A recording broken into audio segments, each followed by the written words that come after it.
Le souhour est terminé, la dent du fajr a retenti, et c'est le premier vrai test de ton ramadan.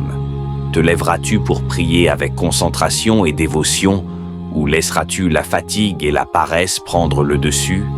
Beaucoup de gens prennent le souhour, puis se recouchent immédiatement, repoussant la prière ou la faisant à la dernière minute. Pourtant, la prière du fajr est l'un des moments les plus puissants du ramadan. Le prophète a dit « Celui qui prie le fajr est sous la protection d'Allah ». Muslim, pense-y un instant.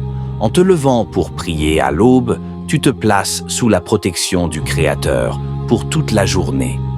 Ce n'est pas juste une prière, c'est un bouclier contre le mal, contre la faiblesse, contre les pièges du nafs et de shaitan. Mais pourquoi est-il si difficile de prier le fajr avec assiduité? C'est simple, c'est un test. Allah a placé cette prière dans un moment où notre corps réclame le sommeil, où notre confort est à son maximum. Se lever à ce moment-là demande un effort, un sacrifice. Mais c'est ce sacrifice qui prouve ta sincérité.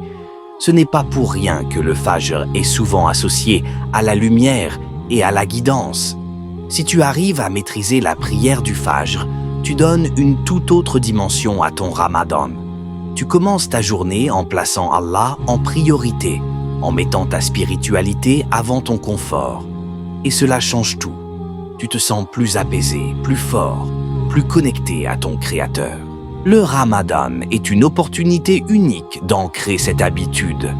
Pendant ce mois, l'atmosphère spirituelle est plus forte, les cœurs sont plus légers et Allah facilite l'adoration. Profite de cette période pour faire du fajr un rendez-vous incontournable. Mette ton réveil, demande à Allah de t'aider à te lever. Et lorsque la dent retentit, rappelle-toi ceci. À ce moment précis, Allah t'appelle. Vas-tu répondre ou vas-tu laisser passer cette opportunité? Et ne t'arrête pas là. Après la prière du fajr, reste quelques minutes en adoration. Lis quelques versets du Coran. Fais du dhikr. Médite sur ton jeûne.